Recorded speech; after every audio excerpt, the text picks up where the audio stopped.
6 دسمبر 1992 ہندوستان کی تاریخ کا بدترین دن جب ایودھیا میں واقع تاریخی مغلیہ مسجد بابری مسجد کو شہید کر دیا گیا۔ اتر پردیش، گجرات، احمد آباد اور ایودھیا میں تاریخ کے بدترین فسادات برپا ہوئے، جس میں ہزاروں بے گناہ مسلمانوں کو بھارت کے موجودہ وزیر اعظم نریندر مودی اور یوگی آدتیہ ناتھ کی قیادت میں انتہا پسند ہندوؤں نے موت کے گھاٹ اتار دیا۔ ان کی عورتوں اور بچوں کے تلواروں سے گلے کاٹے گئے، ان کے گھر دکانوں کو نظر آتش کیا گیا اور ان پر زمین تنگ کر دی گئی۔ وجہ صرف ایک، بابری مسجد۔ کیا ہے یہ بابری مسجد؟ کیا واقعی بابری مسجد کی جگہ رام مندر تھا یا یہ صرف ایک سیاسی مسئلہ تھا جس کا مقصد ہندوستان میں انتہا پسند ہندوؤں کی حکومت کا قیام تھا؟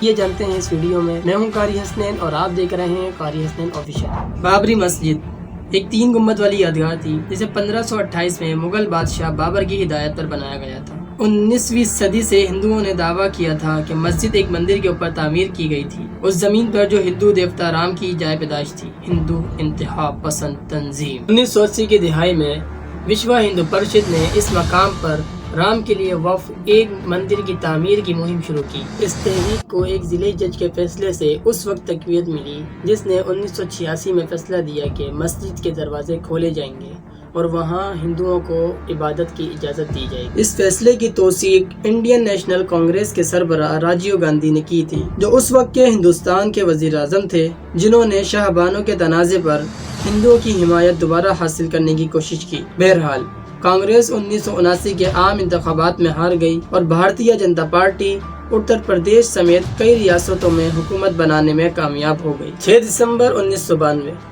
RSS اور اس سے منسلک تنظیموں نے بابری مسجد کے مقام پر 1.5 لاکھ وشوا ہندو پریشد اور BJP کے حامیوں پر مشتمل ایک تقریب کا اہتمام کیا۔ تقریب میں BJP کے رہنماؤں لال کرشن اڈوانی، مرلی منوہر جوشی اور اوما بھارتی بھی شامل تھے۔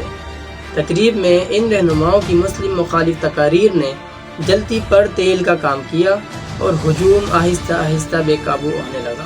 تاہم دوپہر کے قریب ایک نوجوان زعفرانی جھنڈا لہرائے مسجد پر چڑھنے میں کامیاب ہو گیا۔ اسے ہجوم کی طرف سے ایک سگنل کے طور پر دیکھا گیا، جس نے پھر مسجد پر دھاوا بول دیا۔ پولیس، جس کی تعداد بہت زیادہ تھی، محض تماشائیوں کی طرح دیکھتی رہی۔ ہجوم نے کلہاڑیوں، پتھروں اور ہتھوڑوں سمیت مسجد پر چڑھائی کر دی اور چند ہی گھنٹوں میں مٹی اور چاک سے بنی مسجد توڑ دی گئی۔ بابری مسجد کی تباہی سے پورے ہندوستان میں فسادات شروع ہو گئے، جس میں ہندوؤں اور مسلمانوں نے ایک دوسرے پر حملے کیے، گھروں، دکانوں، عبادت گاہوں کو جلایا گیا اور لوٹ مار کی۔ بھارتیہ جنتا پارٹی کے کئی لیڈروں کو گرفتار کیا گیا، لیکن اس کے باوجود فسادات ممبئی، سورت، احمد آباد اور دہلی سمیت کئی شہروں میں پھیل گئے، جس کے نتیجے میں 2000 سے زیادہ اموات ہوئی، جن میں زیادہ تر مسلمان شامل تھے۔ بابری مسجد کے ذریعے انتہا پسند تنظیموں نے بھارتی عوام کی حمایت حاصل کی اور ہندوستان میں ایک کٹر مذہبی حکومت بنانے میں کامیاب ہوئے۔